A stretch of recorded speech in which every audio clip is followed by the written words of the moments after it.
Hello everyone, welcome back to YouTube channel. देखिए, आज मैं आपको इग्नू का एक असाइनमेंट करवाने वाली हूँ। BEGLA 136 ये इंग्लिश का असाइनमेंट है। और अभी आपके जो दिसंबर में एग्ज़ाम्स होंगे उसमें ये एग्ज़ाम जो असाइनमेंट है ये काफ़ी हेल्पफुल होने वाला है। जस्ट बिकॉज जो इंग्लिश का पेपर है ना, ये आपका लैंग्वेज बेस्ड पेपर है जिसमें आपकी बेसिक नॉलेज के बेसिस पे आप एक अच्छा स्कोर इसमें कर सकते हैं।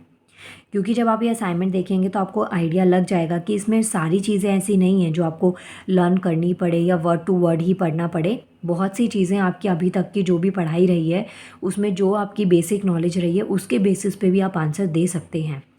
सो आई रिक्वेस्ट यू कि जब आप अपने इग्नू एग्ज़ाम्स के लिए जाते हैं या प्रिपरेशन करते हैं एग्ज़ाम से पहले, तो उसमें बच्चा मेक श्योर करिएगा कि जो आपके असाइनमेंट्स हैं वो भी आप कंप्लीट करें। क्योंकि आपके प्रीवियस ईयर के क्वेश्चंस अगर आप देखें क्वेश्चन पेपर्स को, तो उसमें आप देखेंगे कि कुछ क्वेश्चंस आपके असाइनमेंट से डायरेक्ट पूछे जाते हैं।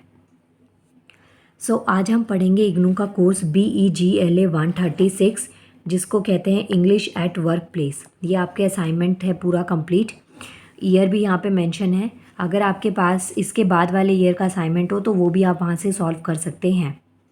अब यहाँ पे देखिए, जो सेक्शन ए है इसमें आपको पैसेज गिवन है और आपको ना इस पैसेज के बेसिस पे आंसर देने हैं। मतलब ये पूरा पैराग्राफ आपको रीड करना है और उसके बाद में यहाँ पे आपको कुछ क्वेश्चंस दे रखे हैं जो कि आपको इस पैराग्राफ में से आंसर फाइंड आउट करने हैं।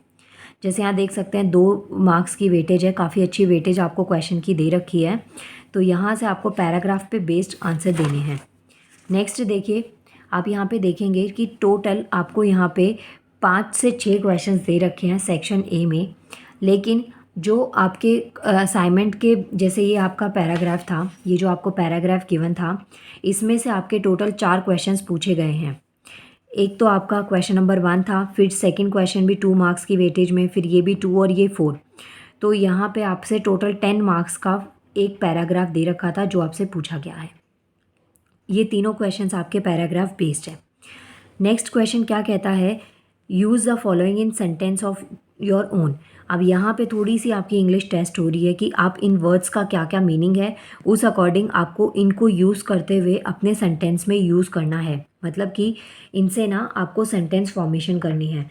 बिल्कुल सिमिलर सी चीज़ है जैसे आपसे इसमें क्या होता है कि आपको इंग्लिश में इडियम्स आते हैं, मुहावरे आते हैं, तो ऐसे आपसे ना इसमें पूछ लिया जाता है कि इसका मीनिंग आपको बताना है और उसके बाद में आपको इसको आप कैसे अपने सेंटेंस में यूज़ कर सकते हैं। तो पहले आपको इसका मीनिंग पता होना चाहिए। जैसे फर्स्ट वर्ड आपको दे रखा है हारमोनियस। हारमोनियस का मतलब क्या होता है, कोई भी चीज़ फ्रेंडली है, पीसफुल है, जहाँ पे कोई आप डिसएग्रीमेंट नहीं कर रहे हैं, कोई बातचीत चल रही है तो वो बहुत ही एकदम नॉर्मल सेंस में ख़त्म कर लिया आपने। तो ये चीज़ें आती हैं आपकी हारमोनियस में।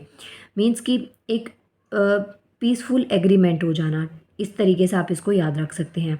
इसके अलावा नेक्स्ट आता है जैसे इंटीग्रल। इंटीग्रल का मतलब क्या होता है, ये ना इंटीग्रेटेड वर्ड्स आप कनेक्ट करेंगे बट वहाँ पे थोड़ा कन्फ्यूजन हो सकती है। इसका मतलब क्या होता है, कोई एक नेसेसरी किसी वस्तु कोई काम है, उसको आपने क्या किया कि कोई ऑर्डर दिया कि हाँ वो चीज़ कंप्लीट होनी बहुत ज़रूरी है। मतलब किसी की जो कंप्लीटनेस है ना वो बहुत इंपॉर्टेंट आपके लिए मैटर करती है। तो ये चीज़ है, जैसे मानिए आपका कोई कोर्स है, सब्जेक्ट है, वो आपको पूरा करना है, तो उसमें आपको ना वो चीज़ कंप्लीट होना आपके एग्ज़ाम से पहले बहुत नेसेसरी है। तो इस तरीके से आप इसको ध्यान रख सकते हैं।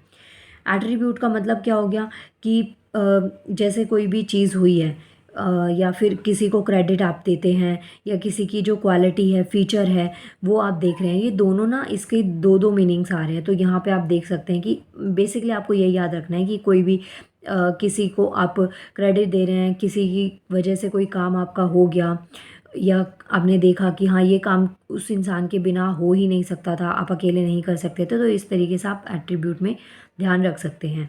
नेक्स्ट हमारे पास में आता है अकाउंटेबल।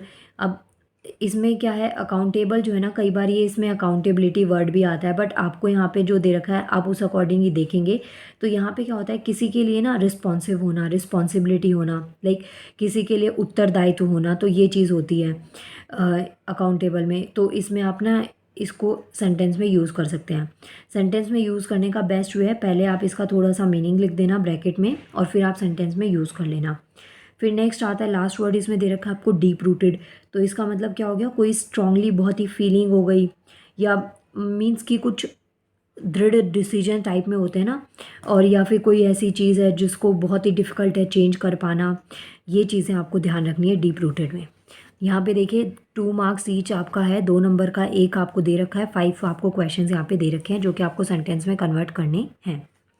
नेक्स्ट क्वेश्चन बहुत ही बेसिक और अच्छा सा क्वेश्चन है। यहाँ पे आपको इनकी जो फॉर्म है ना वो चेंज करके क्वेश्चन के अकॉर्डिंग आपको इनकी फॉर्म चेंज करनी है, और फिर इसमें आपको ब्रैकेट में जो वर्ड दे रखे हैं उनकी फॉर्म चेंज करके आंसर देना है। सेकेंड देखिए सेक्शन बी है। अगर आपको अपना 12th का बोर्ड याद हो ना, 10th और 12th के जो CBSE बोर्ड होते हैं वो अगर आपको ध्यान हो, तो आप देखेंगे ना ये कुछ सिमिलर आपका पैटर्न आपको देखने को मिलेगा।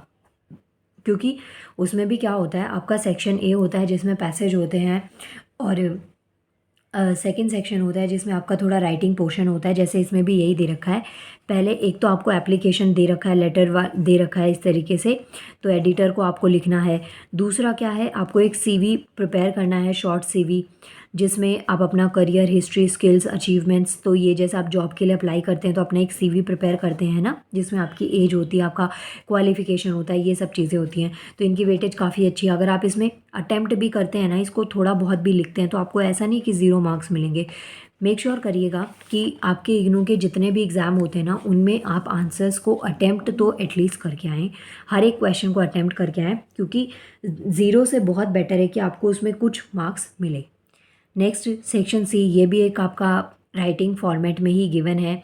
यहाँ पे आपको 10 क्वेश्चंस लिखने हैं। जैसे एक ये क्या है, एक कॉन्वर्सेशन लिखना है, वार्तालाप होता है ना, 2 पर्सन पिक कर लीजिएगा, मोहन सोहन टाइप्स, और उसके बाद में उनके बीच का जो इंटरव्यू में कॉन्वर्सेशन हुआ, उन्होंने क्या क्वेश्चंस पूछे, एक को HR बना दिया, एक को आपने एज अ एम्प्लॉय बना दिया कि उनको ज़रूरत है उस काम की, तो इस तरीके से आपसे क्वेश्चन पूछ लिया गया है।